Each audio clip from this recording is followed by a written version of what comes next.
माननीय सभासदों, माननीय अध्यक्ष जी,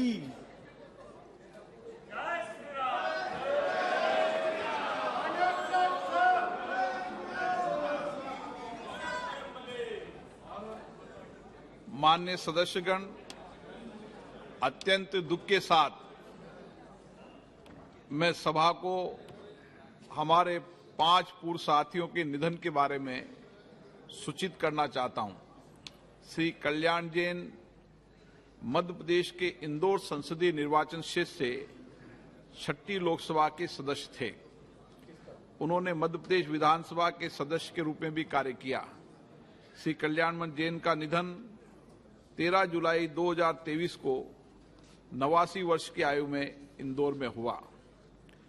श्री बाबू साहेब परुलेकर महाराष्ट्र के रत्नागिरी संसदीय निर्वाचन क्षेत्र से 6ठी और 7वीं लोकसभा के सदस्य थे। वे लोक लेखा समिति के सदस्य भी रहे। श्री बाबू साहेब परुलेकर का निधन 27 जुलाई 2023 को 94 वर्ष की आयु में रत्नागिरी महाराष्ट्र में हुआ। श्री वक्कम पुरुषोत्तमन केरल के पूर्वती अल्लेपी संसदीय निर्वाचन क्षेत्र से 8वीं और 9वीं लोकसभा के सदस्य थे। श्री पुरुषोत्तमन 8वीं और 9वीं लोकसभा में सभापति तालिका के सदस्य थे। उन्होंने सरकारी उपकरणों संबंधी समिति और अधीनस्थ विधान समिति के सभापति के रूप में भी कार्य किया है। वे विभिन्न संसदीय समितियों के सदस्य भी रहे। इससे पूर्व श्री पुरुषोत्तमन 5 कार्यकाल के लिए केरल विधानसभा के सदस्य तथा 2 कार्यकाल के लिए केरल विधानसभा के अध्यक्ष भी रहे। श्री पुरुषोत्तमन ने 93 से 96 तक अंडमान और निकोबार द्वीप समूह संघ राज्य क्षेत्र के उपराज्यपाल के रूप में भी कार्य किया। श्री वी पुरुषोत्तमन का निधन 31 जुलाई 2023 को 95 वर्ष की आयु में तिरुवनंतपुरम में हुआ। श्री जनार्दन सिंह प्रसाद मिश्र उत्तर प्रदेश के सीतापुर संसदीय क्षेत्र से 10वीं और 12वीं लोकसभा के सदस्य थे। श्री मिश्र विज्ञान और प्रौद्योगिकी तथा पर्यावरण और वन संबंधी समिति के सदस्य रहे। श्री जनार्दन सिंह मिश्र का निधन 1 अगस्त 2023 को 84 वर्ष की आयु में सीतापुर उत्तर प्रदेश में हुआ। श्री राम सिंह यादव राजस्थान के अलवर संसदीय निर्वाचन क्षेत्र से 7वीं और 8वीं लोकसभा के सदस्य थे। श्री राम सिंह यादव लोक लेखा समिति, नियम समिति, विशेषाधिकार समिति तथा याचिका समिति के सदस्य रहे। इससे पूर्व श्री यादव राजस्थान विधानसभा के सदस्य रहे। उन्होंने राजस्थान विधानसभा के उपाध्यक्ष के रूप में भी कार्य किया। श्री राम सिंह यादव का निधन 7 अगस्त 2023 को 95 वर्ष की आयु में जयपुर में हुआ। हम अपने 5 पूर्व साथियों के निधन पर गहरा शोक व्यक्त करते हैं। यह सभा शोक संतप्त परिवारों के प्रति अपनी गहरी संवेदना व्यक्त करती है। अब सभा कुछ देर मौन रहेगी।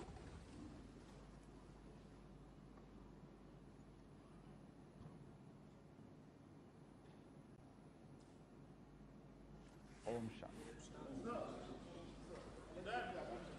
प्रश्नकाल।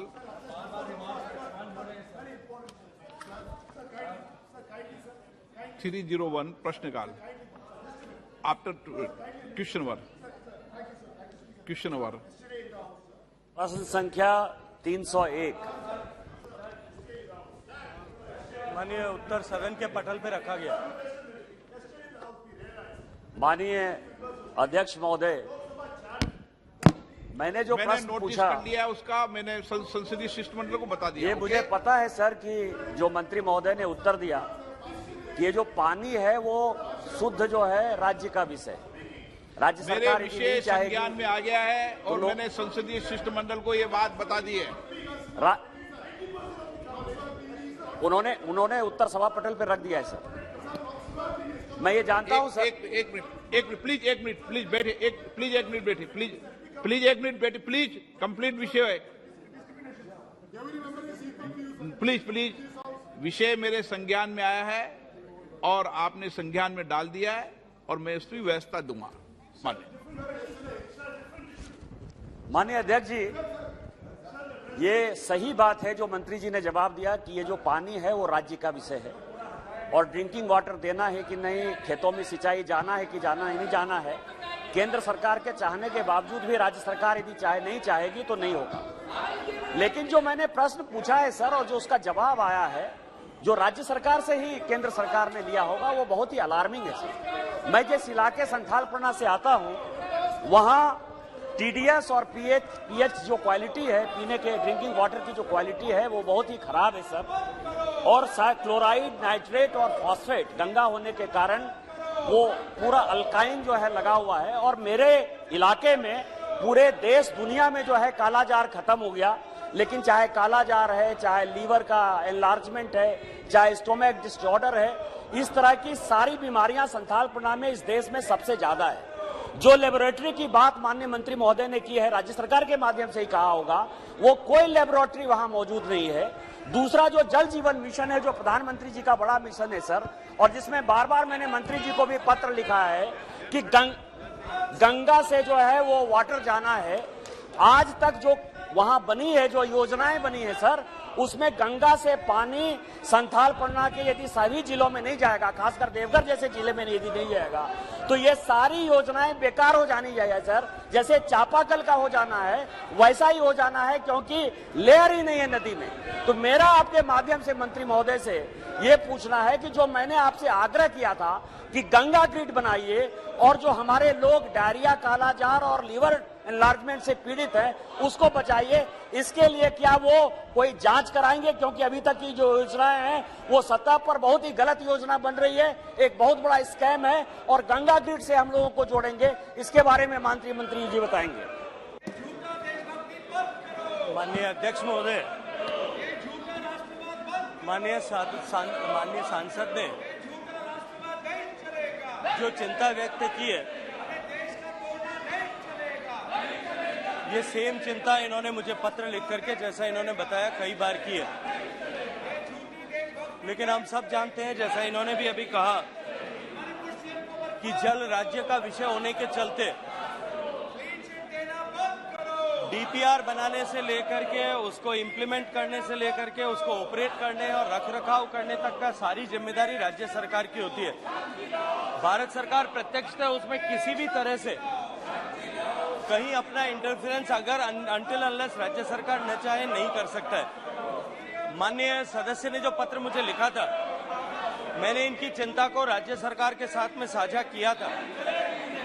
जहां तक लेबोरेटरीज का माननीय सदस्य ने उल्लेख किया है, झारखंड राज्य ने जो 24 लेबोरेटरीज उनके यहाँ काम कर रही है, एक स्टेट लेवल की लेबोरेटरी और 23 जो डिस्ट्रिक्ट लेवल लेबोरेटरीज है। मुझे लगता है कि एक बार धरातल पर इसको वापस देखने की आवश्यकता है, क्योंकि वो 24 की 24 लेबोरेटरीज जो है वो एनएबीएल एक्रेडिटेड है, और एनएबीएल एक्रेडिटेशन की अपनी एक व्यवस्था है, अपनी एक स्थापना, एक उनकी जो एसओपी है एक्रेडिटेशन की। इसलिए ये कह देना मुझे लगता है कि एक्रेडिटेड लेबोरेटरी को कि वो धरातल पर काम नहीं कर रही है, ये उपयुक्त नहीं होगा। मैं माननीय सांसद मित्र से भी कहूंगा कि मैं आपको सूची स्थान सहित भेजता हूँ।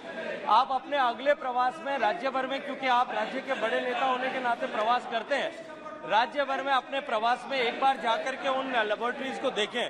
मैंने खुद जाकर के आपके जिला, आपके जो प्रदेश मुख्यालय पर जो लेबोरेटरी है उसको मैंने खुद देखा है, और उस लेबोरेटरी की फंक्शनिंग को भी चेक किया है।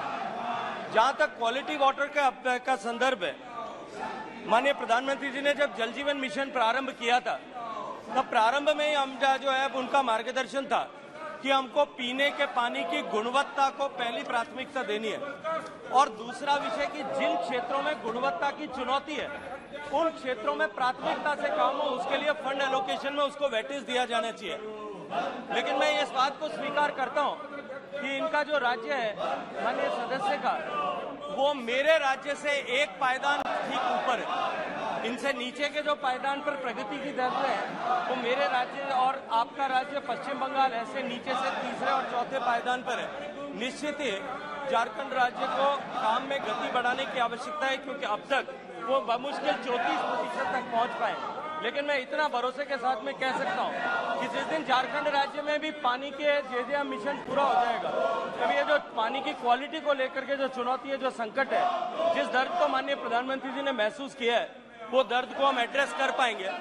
साथ ही क्वालिटी वाटर, अफेक्टेड वाटर जहां है, हमने राज्यों को कहा है, राज्य सरकारों से बार बार आग्रह किया है कि जो पानी पीने का देने में जहां आप रिवर ग्रिड से या सरफेस या सेफ वाटर सोर्स से नहीं दे पा रहे हो, वहां कम से कम एक कम्युनिटी वाटर ट्रीटमेंट प्लांट लगा करके, CWTP लगा करके वहां उनको स्वच्छ पानी उपलब्ध कराएं। और राज्य सरकारों ने ये कहा है कि हमने ये सब जगह पर जो ऐसे आइडेंटिफाइड हैबिटेशन थे, वहां सब जगह ऐसी व्यवस्था की है। माननीय सभापति जी, अध्यक्ष जी, NABL एक्रेडिशन में कोरोना काल में हमारे इलाके में कई एक लेबोरेटरी खुले सर, और कोरोना काल में ही वो बंद हो। तो माननीय मंत्री जी, आपके मंत्री जो राज्य मंत्री है, मैं नहीं बोलना चाहता था, विश्वेश्वर टुडू जी, उन्होंने देवघर का दौरा किया और देवघर में वो लेबोरेटरी उनको बंद दिखाई दी थी। तो इसीलिए राज्य सरकार की जो गलती है वो हमारी गलती नहीं है, उसको स्वीकार करना चाहिए कि राज्य सरकार यदि ऐसा नहीं कर रही है तो एक कमेटी जो है भेजकर आपको जांच करानी चाहिए। दूसरा जो आपने जवाब में कहा है कि नेशनल रिवर कंजर्वेशन प्लान, जिसके लिए कि विश्वेश्वर टुडू जो गए थे देवघर, उसमें जो कई एक नदियां हैं जो गंगा में जा रही हैं, और राज्य सरकार यदि गंगा की सफाई का अभियान माननीय प्रधानमंत्री चला रहे हैं और आप बड़ा अच्छा काम कर रहे हैं। मैं इसके पहले माननीय गडकरी जी मंत्री थे, वो उन्होंने भी उसकी बड़ी अच्छी शुरुआत की थी, उमा भारती जी ने भी किया। पिछले 9 साल जो हम कर रहे हैं, तो गंगा में जो पानी जा रहा है उसमें हमारे यहाँ की जो नदियां हैं, चाहे वो कजिया है, चाहे डड़वा है, चाहे हरना है, वो सारी नदी जो है पॉल्यूटेड रिवर गंगा में जा रही है। और इसके लिए भी मैंने आपको पत्र लिखा है। तो गंगा की सफाई कब होगी? यदि राज्य सरकार नहीं चाहेगी तो क्या हम गंगा की सफाई नहीं करेंगे? और यदि गंगा की सफाई करेंगे तो मैंने जो पत्र लिखा है उसके ऊपर आपने क्या कार्रवाई की है, ये यदि बताएं तो अच्छा रहेगा। धन्यवाद सर। माननीय सभापति महोदय, हालांकि माननीय सदस्य का जो प्रश्न है, मूल प्रश्न ड्रिंकिंग वाटर का था, उससे इसका प्रत्यक्ष कोई संबंध नहीं है। लेकिन फिर भी मैं माननीय सदस्य के और सदन की जानकारी के लिए आपके माध्यम से बताना चाहता हूं।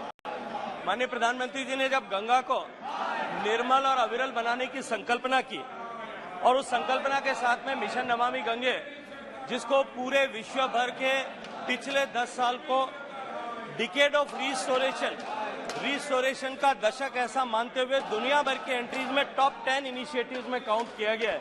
उस कार्यक्रम में माननीय प्रधानमंत्री जी के मार्गदर्शन में पहले आदरणीय नितिन जी यहाँ विराजे हैं, जब मंत्री थे तब ये तय किया था कि हम पहले मुख्य धारा पर काम करेंगे, उसके बाद में ऑर्डर 1, 2, 3 ट्रिब्यूटरीज पर काम करेंगे। हमने ऑर्डर 1, 2, 3 ट्रिब्यूटरीज पर भी काम करना प्रारंभ किया है। माननीय सदस्य ने जो पत्र लिखा था, उस पत्र को हमने अपनी तरफ से कार्रवाई करके राज्य सरकार को भेजा है। राज्य सरकार का जो स्टेट गंगा मिशन है, जो SPM जी है, वो इस पर अपनी तरफ से एक बार राय व्यक्त करे, उसके बाद में हम उस पर आगे इनिशिएट कर पाएंगे। मैं माननीय सदस्य के जो है संदर्भ को, दर्द को समझता हूँ, और निश्चित ही इस पर एक बार फिर राज्य सरकार से बात करके किस तरह से हम उसको गति प्रदान कर सकते हैं, उस दिशा में पाल जी, जगदीबा पाल जी।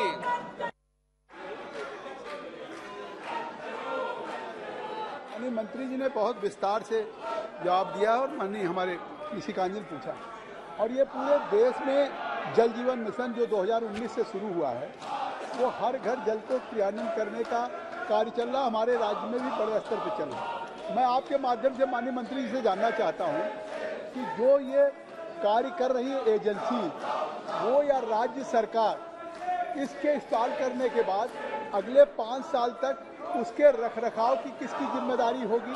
और दूसरी बात उसमें कि जो जिन गाँवों में भी ये हर घर के जल को नल से जोड़ के जो घर को दिया जा रहा है, तो जो गांव में मनरेगा से काम हुआ है, उन खड़ंजों को, इंटरलॉकिंग को, सड़कों को जो वो तोड़ करके पाइप डाल रहे हैं और फिर ठेकेदार उस काम को उसी तरीके छोड़ जा रहे हैं, तो क्या ये पूरे गांव में जो एक इंफ्रास्ट्रक्चर क्रिएट हुआ है, अब जब हर घर को पाइप दिया जा रहा है, तो क्या उन सड़कों को जो खराब हुआ है उसको ठीक करने की भी डीपीआर में है इसका पैसा या कौन करेगा, इसका माननीय मंत्री जी से मैं जानना चाहता हूँ। धन्यवाद माननीय सदस्य महोदय का करते हुए माननीय सभापति जी मैं कहना चाहता हूँ कि हर एक राज्य ने अपने स्तर पर अपने अपने अलग अलग तरह से इम्प्लीमेंटेशन के कॉन्ट्रैक्ट्स किए हैं, क्योंकि जैसा मैंने मूल प्रश्न के उत्तर में भी कहा, जल राज्य का विषय होने के नाते ये राज्यों का विशेषाधिकार है।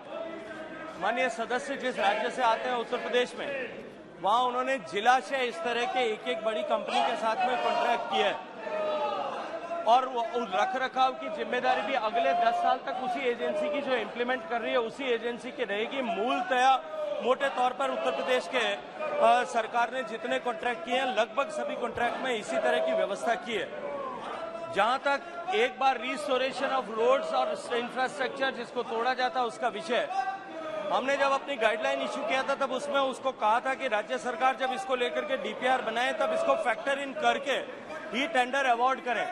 राज्य सरकारों ने बहुत सारी जगह पर उसको रिस्टोर करने के लिए इनिशिएटिव लिया है, लेकिन मैं माननीय सदस्य से कहूंगा कि यदि आपके संज्ञान में कहीं इस तरह का विषय आया है कि जहां वापस रिस्टोरेशन नहीं किया, आप मुझे पत्र लिख करके बताएंगे, मैं निश्चित रूप से राज्य सरकार के संज्ञान में उस विषय को लाऊंगा। माननीय मंत्री जी, उत्तर प्रदेश में जो है अब तक जब उत्तर प्रदेश ने काम करना शुरू किया था माननीय सभापति महोदय, वो लोएस्ट बेस पर था, 1% पर था, लेकिन आज उत्तर प्रदेश माननीय मुख्यमंत्री योगी जी के नेतृत्व में काम करते हुए 54% तक पहुंचा है और लगभग 50,000 कनेक्शन के आसपास लगभग एवरीडे एवरेज पिछले 1 जनवरी से अब तक उत्तर प्रदेश दे रहा है, जो निश्चय ही अत्यंत संतोषजनक भी।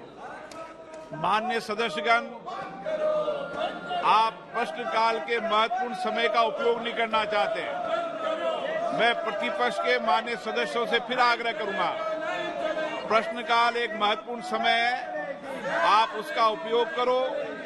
महत्वपूर्ण सवाल अपने संसदीय क्षेत्रों देश के उठाओ ताकि सरकार पे जवाब देते हो सके। मैं प्रश्नकाल चलाना चाहता हूं, लेकिन माननीय सदस्यगण, प्रतिपक्ष के नेताओं, आप प्रश्नकाल नहीं चलाना चाहते। सदन की कार्रवाई आज 12 बजे तक के लिए स्थगित की जाती है।